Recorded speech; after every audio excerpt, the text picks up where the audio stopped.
On this week's episode of The Mud People,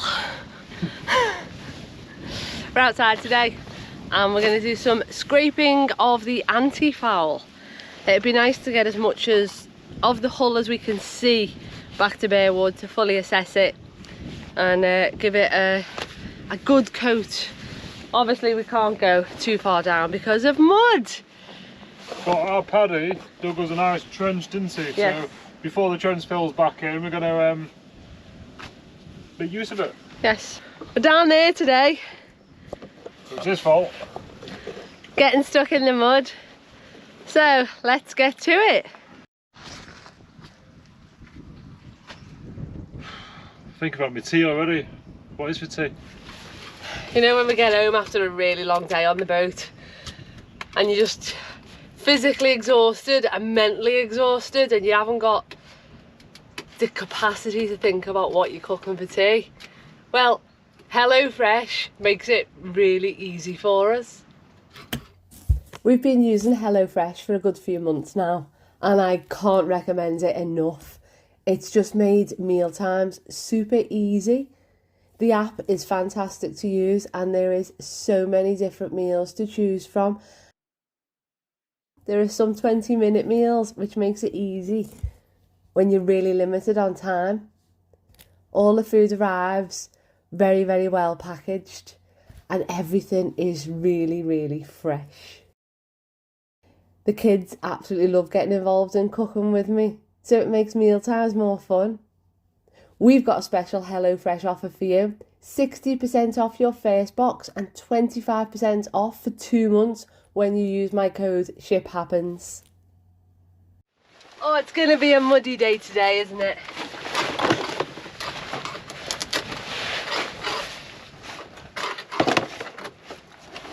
We're basically doing this now because I think this is like the last outside work we can do this year, really, because winter will be knocking on our Winter doors, really. is coming. Yeah. So while we're here, we're going to have masks on and stuff. You're not really going to be able to See my pretty face. see much. So while we're doing this, should we have a look round at the future jobs that we've got on board Sarinda coming up? It's a good idea. Like what, Jem? There's loads to be done, as you know. Let's go and take a closer look. So the aft roof is one of our biggest areas for concern.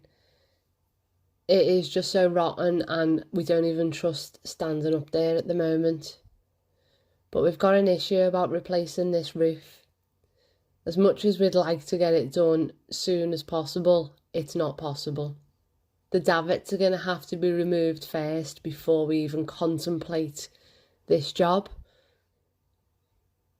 The inside is in a real bad condition and it doesn't leak that much, but its structural integrity is very compromised. But before we can replace this roof, we're gonna have to do the decks because the overhang of this roof is supported off the rear deck. All of the decks need doing because they are all in bad condition as well. They need doing all the way around the boat. The aft deck is like a patchwork quilt under the sheeting. And all the sides of the decks are all patched up and pieces missing. But it doesn't leak, so that's a bonus. But before we can replace all of the decks, we really need to replace the transom, which is going to be an absolute epic job. But before we can replace the transom, all the woodwork needs doing. We've got some real long stringers that need putting in, which will probably be accessed through the transom, and that's why we need to do all the woodwork before we can move on to the transom. All down the starboard side of the boat seems to be in the worst condition when it comes to the woodwork. So we really need to rip out Robbo's cabin to be able to assess behind there.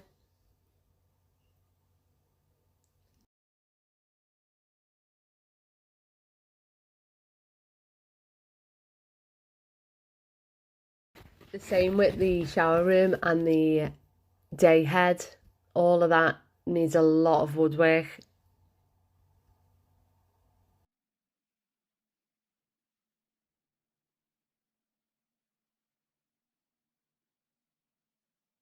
So we're nearly there at the front now. We've only got a couple more web frames to do on the port side and a few frames and web frames to do on the starboard side. And then once all that's done, it would be possible to do the front deck, but first we have to move our current bench and assess the woodwork behind there. All of the skin fittings throughout the boat all need replacing sooner rather than later because we don't want any of the old ones failing. In the engine room as well, there's a lot of woodwork that needs doing, and this is also stopping us from replacing the decks at the moment. It's quite thick with paint, but you can see the obvious damage to the web frames.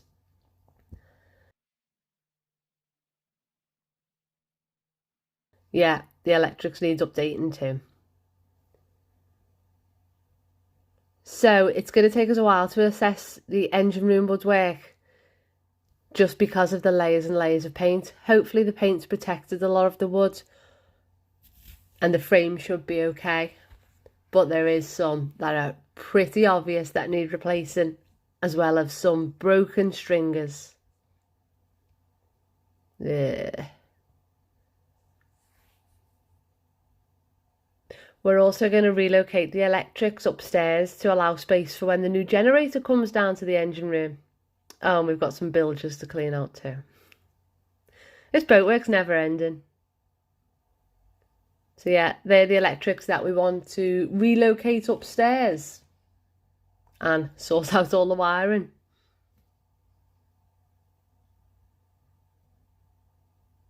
We've got some obvious holes in the hull where there's obviously been some skin fittings or something in the past.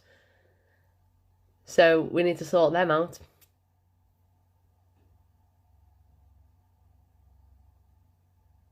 Mega boat and a mega amount of work to be done. But we always knew this was going to be a long-term project. Do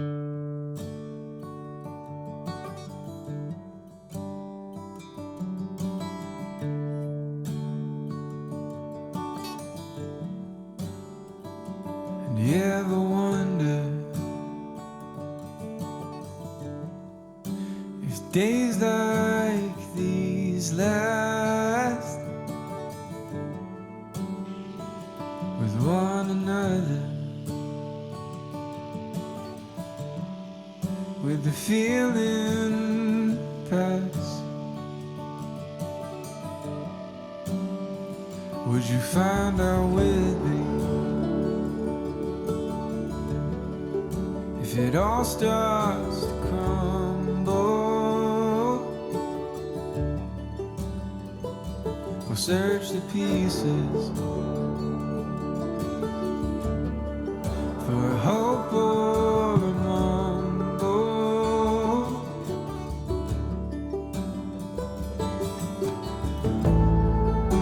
It's not for me to decide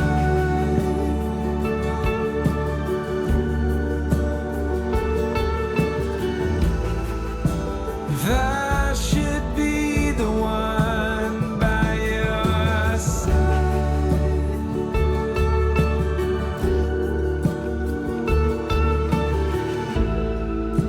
And hope we know when it's better to say goodbye.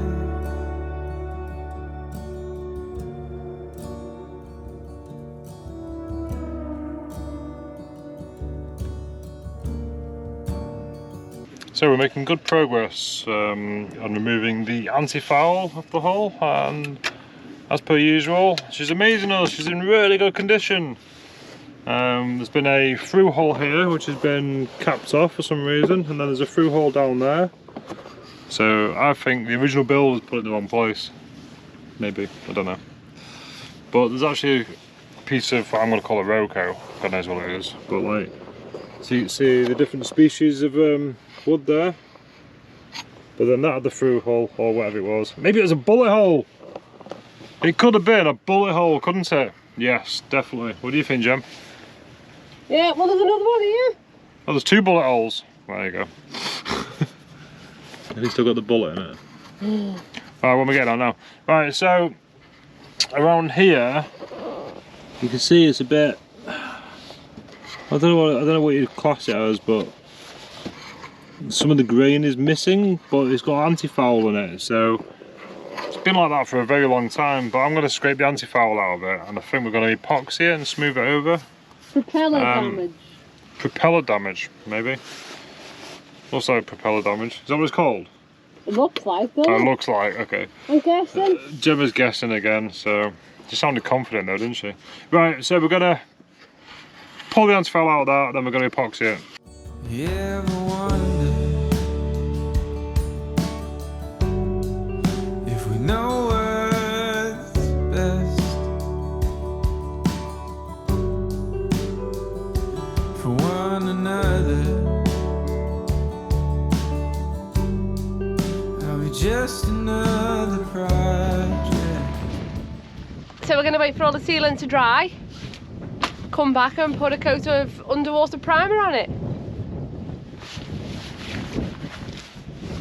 So it's a day later now.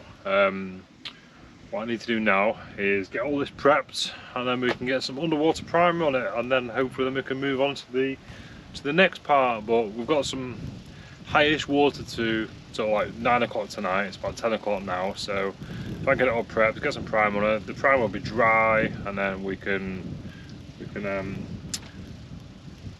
allow it to get wet then, can't we, basically? Yeah, so let's crack on, get the big sander out.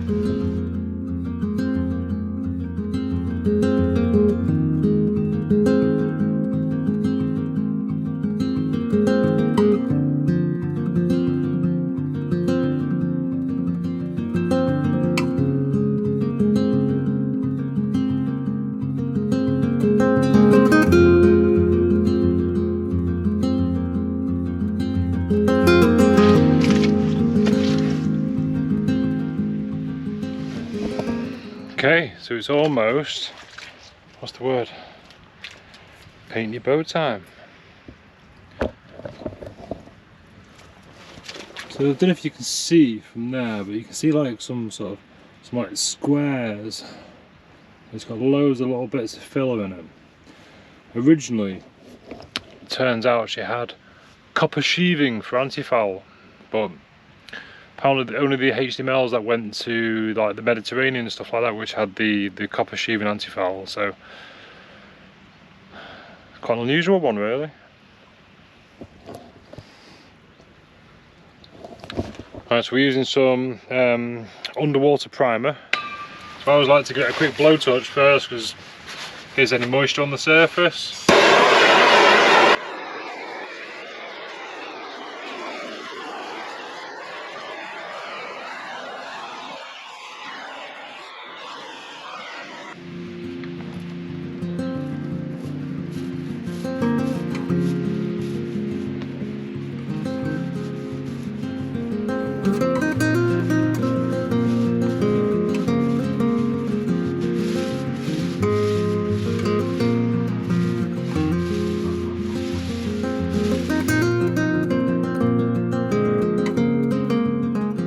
So we're all painted now.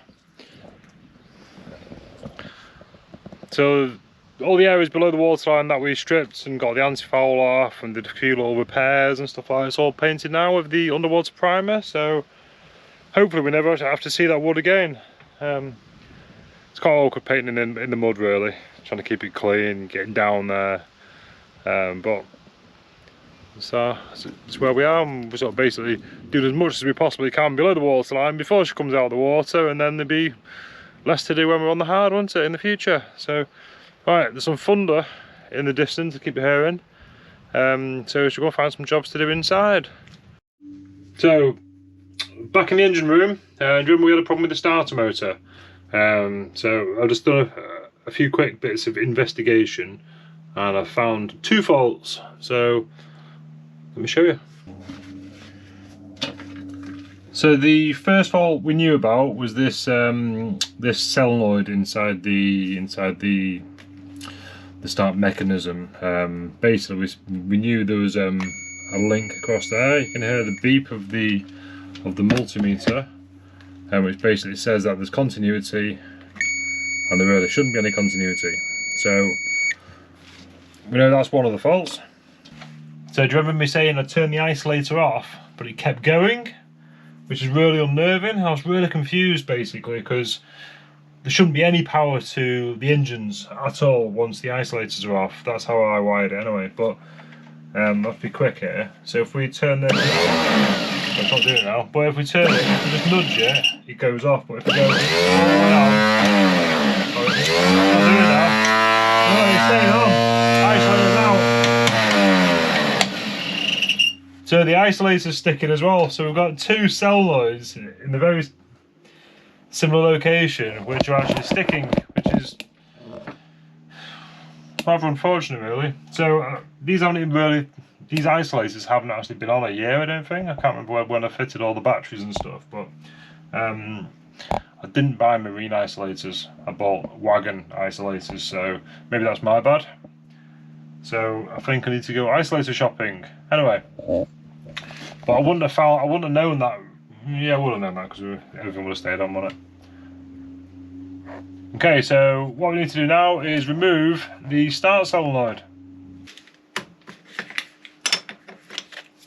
So obviously we know this main power lead, which maybe on your car wouldn't be isolated, it still stay hot, but we know that is technically, but we've got a bit of a dodgy isolator, haven't we? So for now I'm just going to put some heat shrink over it.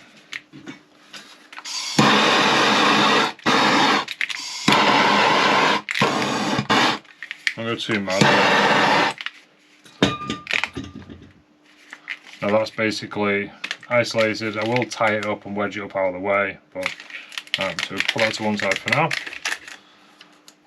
All the other power cables, which we know 2 of these cables are bad, because that was for the, remember a long time ago when we tried to start it wouldn't run because of the heater plugs, but then we diagnosed one of these cables, so when we reassemble we'll fix that.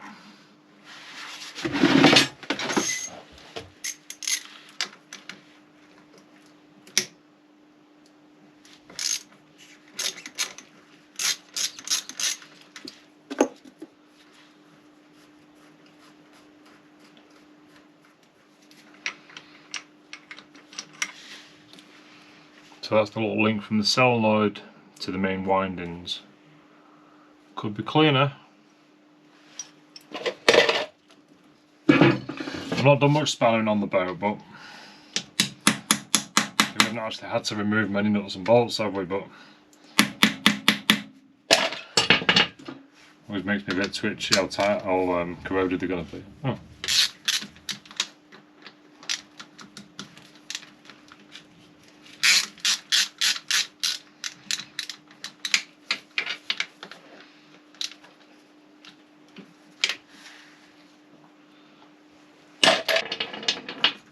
So kind of away.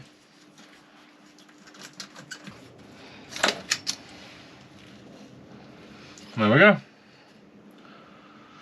To me it looks quite fresh. But I think there's like a chrome bush here.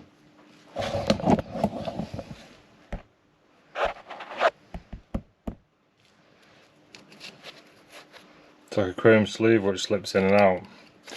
I'm guessing that pulls. So that pulls that way, and then that pivots the Bendix that way.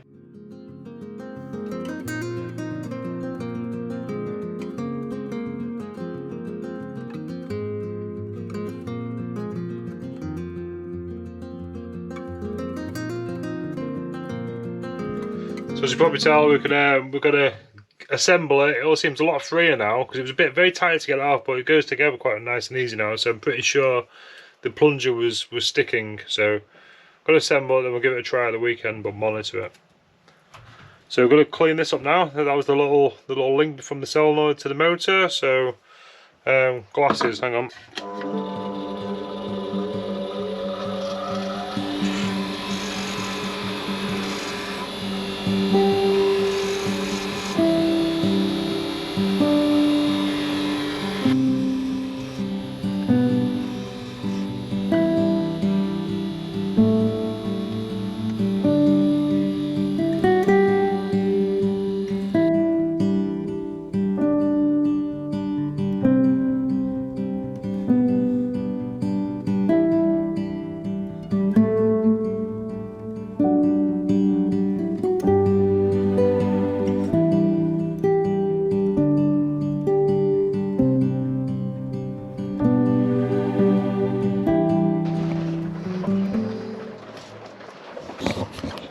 Okay, so she's all back together. I said we've got some big water at the weekend, so we'll give it a try. Obviously, I do not want to dare touch and crank it now because the engine starts so well.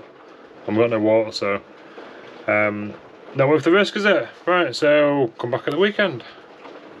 So it's a few days later. Got plenty of water now.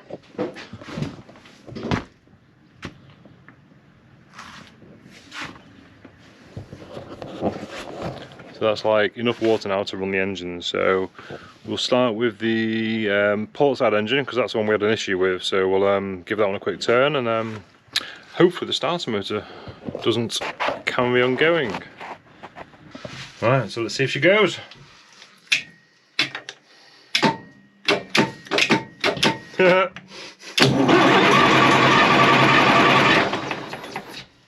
should have gone.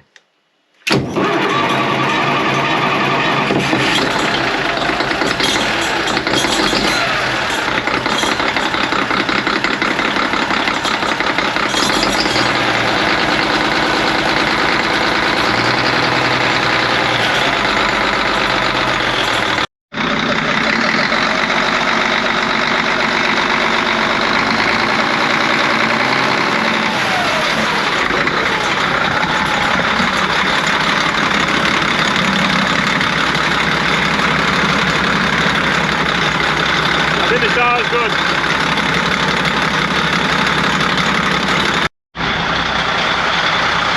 Really sounds fantastic. Start move's not giving us any problems.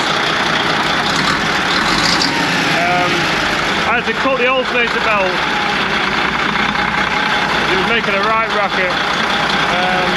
Making power, so it's all good. Really, really good.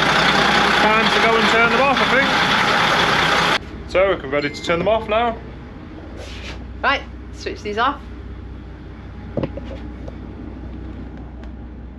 On.